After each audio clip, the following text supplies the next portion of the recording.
Bonjour à tous, donc ça se passe en français, pour ceux qui n'ont pas le casque. L'idée de s'installer dans les Alpes du Sud en France, c'était d'abord un choix de vie, une volonté, après avoir passé des années dans sa banlieue parisienne un peu grise, un peu triste, de changer complètement de vie. Laborantine de travail, elle a en fait perdu son emploi et seule avec sa fille, elle avait vraiment envie de lui offrir un cadre de vie agréable. Et donc elle s'est installée dans les Alpes du Sud, à Saint-Pancrace-les-Mélèzes, qui sonne très très bien pour une nouvelle vie, où elle est allée en vacances pendant très longtemps chez sa grand-mère. Et donc ça lui semblait un bon nouveau départ pour sa nouvelle vie. Voilà. Et donc Florian est natif de la vallée de Chamonix. Il souhaite y rester. C'est un cadre de vie exceptionnel, mais je pense qu'ici on est tous conscients que les Alpes c'est magnifique et on a envie d'y vivre.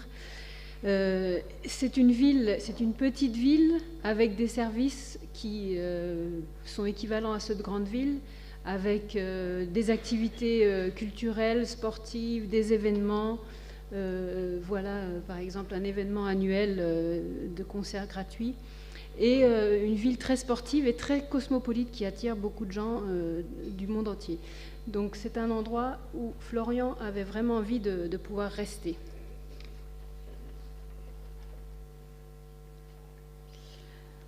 Malheureusement, s'installer dans les Alpes, en territoire rural, et notamment en territoire rural très peu urbanisé, et donc où, en termes de mobilité, c'est parfois pas forcément simple, il y a quelques complexités, quelques impasses qui se sont mis sur le chemin de nos deux protagonistes. Donc pour Bérengère, ça a été d'abord le fait de s'installer dans cette maison de campagne qui est loin de tout. Donc pour pouvoir retrouver du travail, elle s'est pourtant bien activée, elle a trouvé une formation dans la préfecture du département voisin qui n'est qu'à 100 km de transport. Malheureusement, il a fallu penser à faire garder sa petite fille Léa. Et donc, tout de suite, les ennuis commencent pour elle. La garderie se trouve dans le village d'à côté, mais qui est complètement à l'opposé de son lieu de formation. Et au niveau des transports en commun, pour pouvoir faire son village, le village d'à côté et le lieu de formation, ça commence à être un petit peu compliqué et les horaires ne collent absolument pas. Donc elle récupère une vieille voiture qui tombe assez régulièrement en panne, mais pas grave, elle s'accroche. Et elle commence à faire son travail de maman et de formation. Et donc elle s'accroche, mais elle apprend en cours de route que la formation est délocalisée dans la préfecture de région cette fois-ci, et donc à 500 km de son domicile, ce qui rend quasiment impossible de suivre cette formation, sauf à déménager, ce qu'elle ne souhaite pas. En parallèle, la crèche augmente ses tarifs. Et donc elle se rend compte qu'en fait, elle ne peut plus faire garder sa petite fille. Bon, ça tombe bien, vu qu'elle ne suivait plus la formation et qu'elle devait rester chez elle. Mais ce n'était pas forcément l'objectif de s'installer dans les Alpes. Ensuite, arrive l'hiver, et là, elle se rend compte que sa maison de famille, qui était très très agréable l'été, devient beaucoup moins agréable l'hiver. Pas de travaux depuis très longtemps, donc mal isolée, et donc la facture d'électricité explose. Donc ça commence un petit peu à faire beaucoup. Bon, malgré tout, elle essaye encore de s'accrocher et prend rendez-vous à Pôle emploi, l'agence donc de l'emploi. Et donc son conseiller lui dit « Bon, écoutez, le CG réduit l'APA, il vaut mieux utiliser le CESU puisque la DMR n'intervient plus. Vous n'avez compris aucun des sigles, c'est normal, elle non plus. » Voilà, donc indigestion de sigles, aucun accompagnement, donc elle se rend compte qu'elle va devoir se débrouiller en fait toute seule. Et donc elle trouve un système d'emploi auprès des personnes âgées de son village qui la payent 2 heures par-ci, 2 heures par-là. Mais tout ça, ça ne fait pas un vrai salaire et ça ne fait pas une vraie condition de vie agréable pour elle et sa famille. Donc elle commence un peu à tourner en rond et à se demander si elle ne doit pas retourner sur Paris, ce qui serait quand même un échec pour elle et sa fille. Donc, Florian, lui, il vit dans une vallée qui est victime de son succès, un succès touristique énorme, mais aussi le prix de l'immobilier qui flambe. Et pour se loger, c'est devenu quasiment impossible avec les salaires qui existent dans la vallée. On assiste d'ailleurs à une augmentation du nombre de gens qui vivent sous le seuil de pauvreté à Chamonix, alors qu'on imagine Chamonix une ville très riche, mais c'est une ville très riche avec des touristes qui ont beaucoup d'argent, mais les gens qui y vivent ne sont pas nécessairement très riches. Donc une grande partie des jeunes, face à ce problème, doivent quitter la vallée et aller habiter plus loin, et c'est ce qui se passe. Et maintenant, on voit une heure de pointe pour monter dans la vallée, travailler le matin à 8h30. Il y a comme une heure de pointe, comme dans une ville. Donc Florian, il a quand même un petit peu de chance. Vous voyez que dans cette vallée, tout a été pratiquement construit, il n'y a plus grand-chose. L'agriculture a pratiquement disparu. Il faut essayer de la soutenir, mais ce n'est pas évident. Et puis, on a une fréquentation touristique qui explose. On a 10 000 habitants à Chamonix à l'année, mais on est 100 000 habitants l'hiver ou 100 000 habitants l'été. De plus, on a la chance d'être désenclavé ou le malheur d'être asphyxié par la pollution routière, suivant comment on veut voir les choses, puisqu'on a le tunnel du Mont-Blanc avec ses 550 000 poids lourds par an et c'est 1 million de voitures par an aussi. Donc face à ça, on a des menaces vraiment environnementales. Comme vous voyez là, c'est la pollution de l'air qui est... toute la vallée est sous une chape de pollution. Et puis les glaciers fondent vraiment, vraiment à vue d'œil. On a à peine besoin de prendre des photos, maintenant on le voit chaque année. Donc face à tout ça, cette pression foncière, cette pression touristique, Florian, lui, il a de la chance parce qu'il a de la famille dans la vallée et un petit peu de patrimoine. Donc il a réussi à récupérer une grange.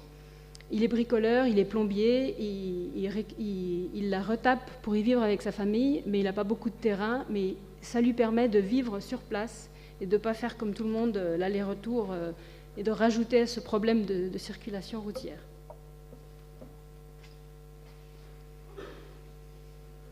Bon, on a dressé un portrait un petit peu pessimiste des deux protagonistes, mais il y a quand même des solutions, heureusement. Donc, par rapport aux innovations, Bérengère reçoit une invitation de son canton qui accueille les nouveaux habitants. Et là, elle se rend compte qu'il y a un espace assez formidable qui s'appelle la maison de service au public, qui est en fait un lieu mutualisé où tous les services viennent faire des permanences, où il y a une personne qui accompagne les habitants du territoire dans toutes leurs démarches administratives. Et dans ce lieu, qui a été à peu près intelligemment pensé, il y a en fait aussi un espace public numérique qui permet d'accéder à Internet, de faire ses démarches en ligne, qui permet aussi d'avoir potentiellement des rendez-vous en visio, en visiocommunication avec les services, pour ne pas être obligé de faire des déplacements jusqu'au siège de la préfecture. Et il y a aussi une salle de spectacle et une crèche, donc ce qui répond à peu près à tous les besoins qu'elle peut avoir actuellement, sans avoir besoin de faire beaucoup de kilomètres. La crèche et donc les rendez-vous en visiocommunication. Et cet accueil est vraiment important pour elle parce que ça lui permet d'avoir quelqu'un qui puisse lui trouver des solutions, réfléchir avec elle. Donc du coup, ça lui permet de trouver un collectif d'assistantes de vie, le métier qu'elle a commencé à faire 2 heures par-ci, 2 heures par-là. Ça lui permet de se former à distance et en présentiel sur place, sans avoir besoin de faire beaucoup de kilomètres. Et donc ça lui permet aussi... Excusez-moi. De commencer à s'investir aussi dans des associations locales, comme par exemple la Corderie, qui est une structure, une association qui permet de faire des échanges d'heures de savoir-faire. Et donc, contre un peu de ménage ou contre un peu de travaux pour sa maison, elle peut proposer du soutien scolaire ou encore d'accueillir les quelques réfugiés qui sont aussi là dans le village depuis quelques temps et de les emmener sur le chemin de cet accueil dont elle a subi toutes les impasses, et ça lui permet d'accompagner des personnes sans avoir à subir les mêmes impasses. Et tout est bien qui finit bien, ou presque.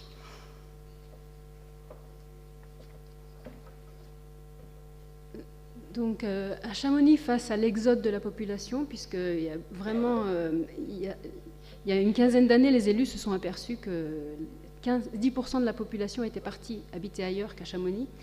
Il y a eu une réaction assez forte avec des programmes de construction de logements sociaux pour que les gens puissent rester. Beaucoup d'efforts ont été faits pour aider à financer, subventionner les activités, par exemple des enfants. Les enfants ne coûtent pas grand-chose à leurs parents pour tout ce qui est activités sportives, activités culturelles, il y a tout ce qu'il faut. Les médecins commencent à partir de Chamonix aussi, parce que le foncier était trop cher. Donc, il y a 2 ou 3 ans, une maison de santé a été mise en place, où il y a des médecins généralistes, mais aussi des spécialistes. Tout un travail a été fait aussi pour améliorer les transports en commun et puis les rendre gratuits pour favoriser les déplacements des gens modestes. Il y a aussi un programme d'aide à l'isolation du bâti, surtout pour les ménages les plus modestes. Donc on sent que la collectivité, les élus ont pris vraiment le problème à bras-le-corps et la population remonte, donc quelque chose se passe. Mais il se passe aussi beaucoup de choses au niveau citoyen. Et des gens comme Florian, ils participent à des activités. Il y a quelques années, des jeunes de la vallée ont décidé de mettre en place des solutions qui facilitent, qui améliorent la qualité de vie. Et donc ils se réunissent, un petit peu comme ici, il y a des projets qui sont présentés, il y a des votes qui sont faits sur chaque projet, et après l'association décide de quel projet elle va pouvoir mettre en place chaque année. Chaque année, elle met en place un nouveau projet. Donc, ça c'était les logements sociaux, ça c'est la maison de santé, les transports en commun, désolé. Donc, la première initiative qui avait été mise en place, c'est un jardin partagé, puisque les gens vivent beaucoup en appartement dans les logements sociaux. Donc, un jardin a été prêté par la commune et les gens s'en occupent. Un des projets aussi qui a été mis en place par ce collectif de citoyens, c'est quelque chose qui s'appelle le potager de mon potager. Ça va être difficile de traduire, c'est-à-dire le jardin potager de mon ami âgé. Et donc c'était pour mettre en relation des gens qui n'arrivaient plus à faire leur jardin ou qui n'avaient plus envie de faire leur jardin avec des gens qui avaient envie de faire un jardin mais qui n'avaient pas de terrain. Donc c'est de l'hyper concret et c'est très utile pour pouvoir vivre à Chamonix. Il y a aussi une autre équipe de jeunes internationale, des gens qui ont envie de vivre à Chamonix, de travailler à Chamonix, donc qui ont organisé un espace de coworking où ils louent un petit bureau pour pas trop cher, et ils peuvent vivre à Chamonix et profiter des équipements et profiter surtout de la montagne. Et même les agriculteurs se regroupent, donc on n'en a plus beaucoup, mais vous voyez, ils sont jeunes, ils sont installés depuis pas longtemps, et ils ont envie de pouvoir continuer un petit peu une activité agricole dans la vallée. Donc par exemple, ils s'aident, ils s'entraident, ils se prêtent du matériel au lieu d'avoir chacun à acheter le matériel. Et puis il y a les associations environnementales, donc là j'en fais partie, et avec un fonctionnement qu'on a voulu assez nouveau, parce que les gens réagissent différemment maintenant, ils veulent peut-être pas s'investir dans quelque chose de très formel, avec des réunions, etc. Mais si on leur dit venez faire un tour à vélo pour demander des pistes cyclables à nos élus, là ils sont derrière nous, et en même temps on leur fait penser à leur mobilité, etc. Donc j'ai un petit peu dévié de la vie de Florian, mais la vie de Florian, un petit peu, c'est notre vie à nous tous qui sont impliqués dans ce genre d'initiative citoyenne.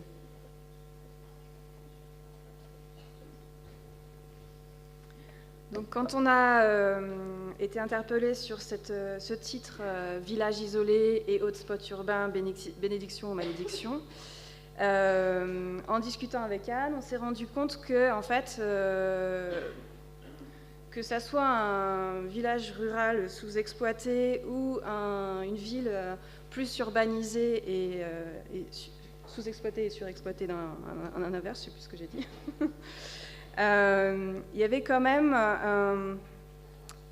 d'autres modèles à trouver, en fait, qui soient complètement différents de la croissance à tout prix et qui ne soient pas aussi un désert de services, en fait, qui permettent par contre de trouver un juste milieu entre le développement économique et le développement de services, d'accueil pour des nouveaux habitants ou des nouveaux arrivants. Donc en fait, pour nous, la réponse, c'était un petit peu cette idée de, comme l'a dit monsieur Welser, c'est ça, tout à l'heure, ce n'est pas une grosse transformation, mais en fait, des petites transformations, des petits pas qui permettent au fur et à mesure de faire changer les choses et qui nous permet aussi, nous citoyens, de faire avancer les choses au fur et à mesure en collaboration avec les pouvoirs publics. Donc moi, vu que ma partie c'est plus sur les services, j'ai la troisième voie pour les services. Donc c'est vraiment une coordination entre les pouvoirs publics et le secteur privé et la société civile. Et donc en fait, ce petit schéma, en fait, ce qui reprend, c'est l'idée pour les pouvoirs publics d'être toujours garants de l'intérêt général, d'apporter une réglementation et un contrôle, un cadre, mais de permettre au secteur privé, à la société civile, d'être porteurs d'initiatives, d'innovations et de pratiques inspirantes, comme diraient nos amis québécois, et de les mettre en œuvre pour ensuite pouvoir alimenter les pouvoirs publics en propositions qui puissent amener aussi du financement et de la redistribution. Voilà, il y a un schéma, un cercle vertueux entre pouvoir public, société civile et entreprises du privé qui doit pouvoir permettre comme ça d'alimenter les uns et les autres. Donc, dans les petites, on va dire, règles qui paraissent pouvoir apporter des solutions en termes de services, la première et la plus importante, c'est la simplicité réglementaire. Donc là, vraiment la possibilité d'être dans une démarche beaucoup plus simple pour pouvoir justement que la société civile et les entreprises privées puissent s'approprier, répondre à des appels à projets, répondre à des appels d'offres et avoir une réglementation plus souple. Le deuxième règle aussi, c'est d'être plus dans une adaptation locale qu'une uniformisation nationale. On ne peut pas plaquer un modèle unique sur tout un État et peut-être encore moins sur une région, mais qu'il y a vraiment des adaptations locales, des réglementations, donc la possibilité aussi d'expérimenter localement. Il y a aussi une nécessaire convergence et mutualisation des dispositifs. On se rend compte qu'il y a trop souvent un cloisonnement, une sectorisation des services. Quand on regarde un petit peu, il y a l'emploi, il y a le social, il y a la culture, voilà, tout est bien cloisonné. Mais quand on est au niveau local, ce cloisonnement n'existe pas. Donc il faut créer des passerelles, des ponts et des mutualisations. J'ai donné l'exemple de ce lieu mutualisé qui permettait de rassembler à peu près tous les services pour un canton. C'est une réponse possible. Enfin, il y a le fait de sécuriser les innovations. Justement, cette expérimentation, il faut l'accompagner, il faut la rendre possible. Et là, c'est un vrai rôle des pouvoirs publics d'ouvrir cette possibilité et de permettre ces expérimentations qui peuvent avoir lieu de façon très bénévole et très locale, mais qui, à un moment donné, si on veut qu'elles servent à d'autres et si on veut alimenter aussi d'autres territoires, le financement, l'appui, le coup de pouce doit pouvoir permettre justement ce transfert d'expérience. Il y a, comme je le disais, le développement de partenariats publics-privés pour permettre de déléguer certains services ou certaines missions à un secteur privé. Le développement du numérique et l'accompagnement au numérique pour éviter justement la fracture numérique.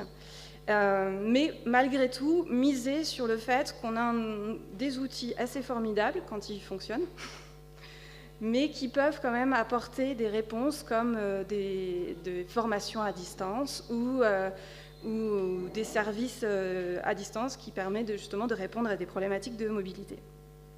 Et enfin, je terminerai par l'information des citoyens et vraiment le travail de la gouvernance et du pouvoir d'agir des citoyens pour leur permettre d'apporter aussi des réponses plutôt que d'être dans l'assistanat. Voilà.